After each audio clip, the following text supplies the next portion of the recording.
Hello दोस्तों, नमस्कार, राधे राधे। कैसे हैं आप सब? आई होप आप सब बहुत ही अच्छे होंगे। आज आप लोगों को दिख ही रहा होगा कि हम लोग उपसर्ग के बारे में पढ़ेंगे। शब्द रचना के अंतर्गत उपसर्ग का एक बहुत ही महत्वपूर्ण रोल होता है। उपसर्ग की परिभाषा के रूप में आप सभी जानते हैं कि वे शब्दांश जो किसी शब्द के आरंभ में लगकर अर्थ में विशेषता ला देते हैं अथवा उस अर्थ को बदल देते हैं, उसे हम लोग उपसर्ग कहते हैं। जैसे पराक्रम है तो उसके अंदर क्या जुड़ा है?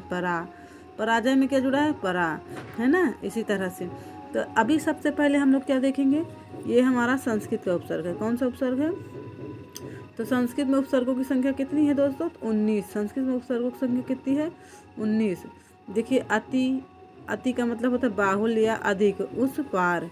फिर दूसरा उपसर्ग है सामीप्य। सामीप्य मतलब होता है ऊपर, अर्थात ऊपर होता है, सामीप्य होता है और श्रेष्ठ होता है। फिर अनु मतलब होता है पीछे, साथ या समान रूप से। आप मतलब होता है दूर, हीनता, विरुद्ध। अभी का मतलब होता है और सामीप्य। अव मतलब दूर या नीचे। आ तक, कम, इधर। उद इसका मतलब होता है ऊपर या उन्नति, जैसे उद्भव, ऊपर, उपरांत, ये सब है ना। अब का मतलब था निकट या सहायक, छोटा। अब ये देखो दुह या दूर या दुष या दुष, इसका मतलब होता है बुरा या कठिन। नि मतलब होता है नीचे या भीतर।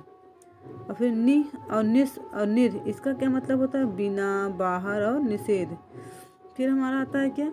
परा मतलब होता है पीछे और उल्टा। पति मतलब होता है परि मतलब होता है चारों ओर, है ना। फिर प्र मतलब होता है आगे या अधिक। प्रति मतलब होता है और, उल्टा, विरोध या प्रत्येक। वि मतलब होता है बिना, अलग, विशेषता। सम का मतलब होता है पूर्ण, अच्छी तरह या संयोग। सु मतलब होता है अच्छा, सुंदर और सहज। अब हम लोग आते हैं हिंदी उपसर्ग में। देखिए, हिंदी में उपसर्गों की संख्या कितनी बता रहे हैं? तो 10 उपसर्गों को हम जानेंगे। हिंदी हमारे लिए मोस्ट इम्पॉर्टेंट है और आप सबको पता है हिंदी में उपसर्ग के बारे में पूछ लिया जाता है कि इसमें कौन सा उपसर्ग लगा है। तो अस्पर्श या फिर अन, इसका मतलब होता है रोकना या मना करना। अध मतलब होता है आधे या अपूर्ण। उनका मतलब होता है एक, कम, है ना। उनका जैसे 49 हो गया, 59 हो गया, इसका मतलब हुआ एक कम। और चौथा नंबर क्या है इसका? अव मतलब होता है अव या मना करना। दू या हीन का मतलब होता है, दू मतलब होता है हीन या बुरा। नि मतलब होता है अभाव, विशेष या निषेध। बिन का मतलब निषेध। भर मतलब ठीक या पूरा। कु या क का मतलब बुरा, हीन। सु या स मतलब होता है श्रेष्ठ।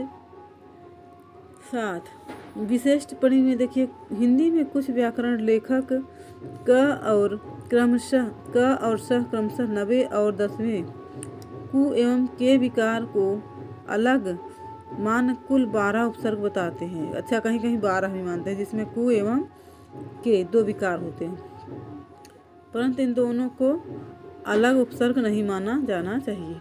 अब हम लोग आते हैं उर्दू उपसर्ग में। उर्दू में उपसर्गों की कितनी संख्या है? 19। एक संस्कृत, एक उर्दू, इन दोनों में उपसर्ग की संख्या 19 है। और हिंदी में 10 और कहीं कहीं 12 मानते हैं। तो उर्दू उपसर्ग का हमें कुछ वो नहीं करना है, हमें तो अपने हिंदी उपसर्ग और संस्कृत से मतलब था। उर्दू के बारे में बस आप एक बार ऐसे ही देख लीजिए।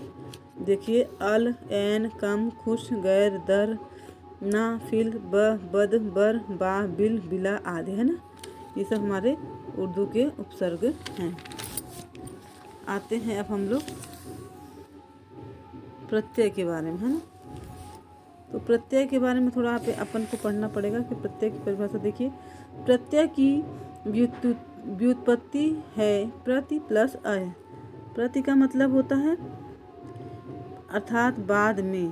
प्रति मतलब होता है बाद में। अय मतलब होता है जोड़ने वाला।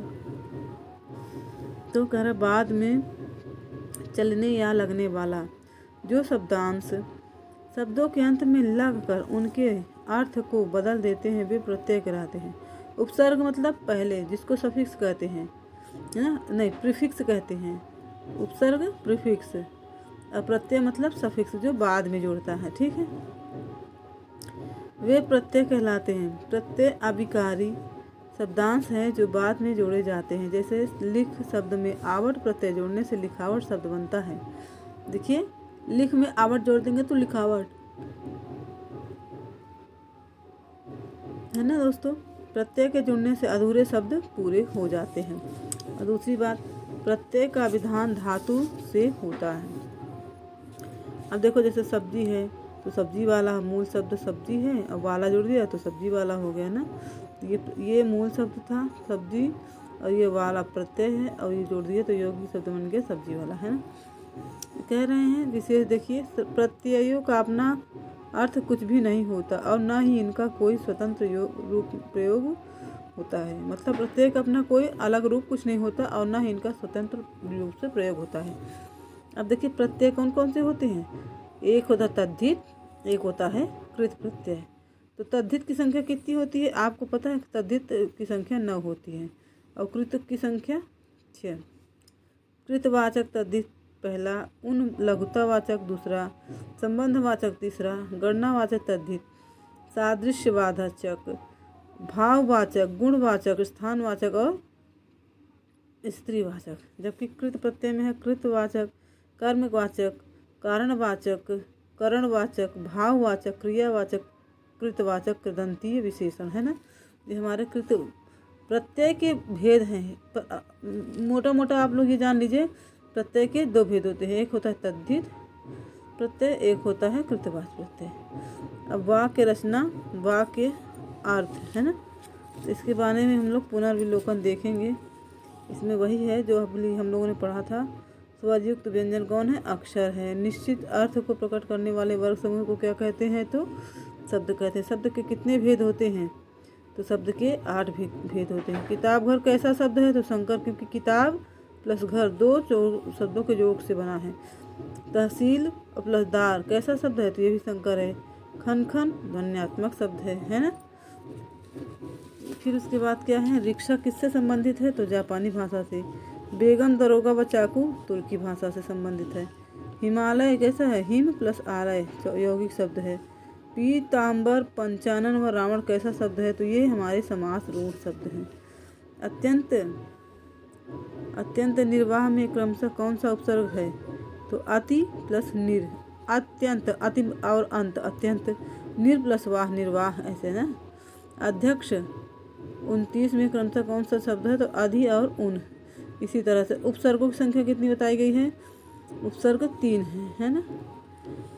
पहला संस्कृत है, दूसरा हिंदी है और तीसरा उर्दू। उपसर्गों की संख्या 3 है, संस्कृत, हिंदी, उर्दू। ये भी पता है कि संस्कृत में कितने उपसर्ग होते हैं, 19, हिंदी में 10 और उर्दू में 19। अनुपसर्ग का अर्थ होता है बाद में, पीछे या साथ।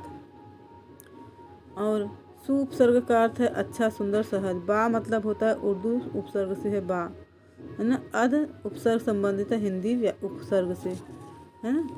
इसी तरह से हमारे बहुत सारे हैं, है ना। लुटेरा, ठकुराइन में क्रमशः कौन प्रत्यय है, तो एरा, आइन। जो प्रत्यय धातुओं के अंत में लगते हैं उसे क्या कहते हैं, तो उसे कृत प्रत्यय कहते हैं।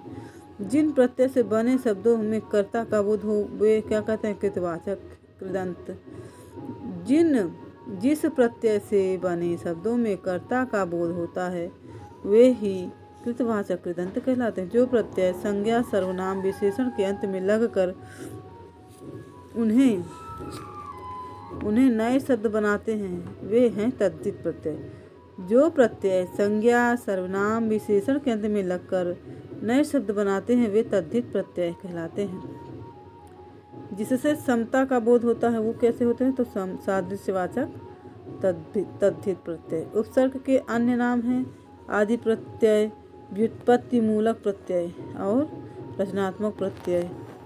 बचपन, गर्मी, गरीबी, दिखावा ये भाववाचक तद्धित प्रत्यय हैं। फिर उसके बाद मानव, दानव, यादव अपत्यवाचक एवं देखिए, मानव, दानव, यादव ये अपत्यवाचक एवं संबंधवाचक तद्धित प्रत्यय हैं। पढ़ने वाला, दिखाने वाला, लड़ाका ये सब कृतवाचक प्रत्यय हैं। सुनार, लुहार, कहार, चमार, मसालसी, ये सब कृतवाचक हैं, है ना।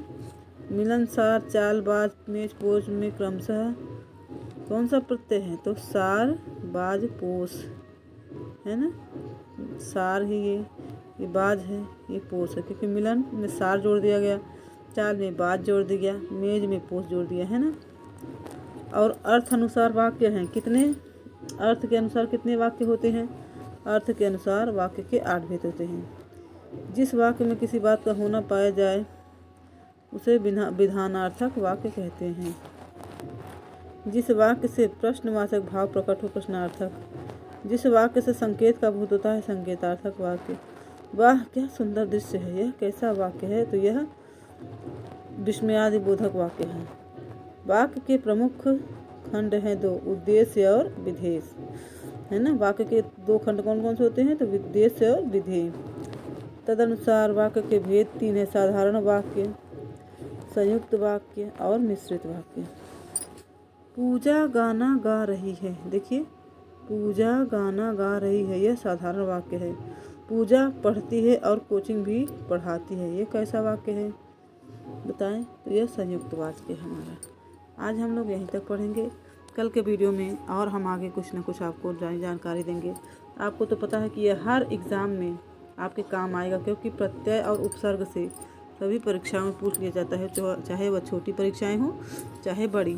तो आपको छोटी मोटी जानकारियाँ हमारे द्वारा दी जाती रहेंगी, और आप हमें बताइएगा कि आपको हमारा वीडियो कैसा लगा। राधे राधे दोस्तों।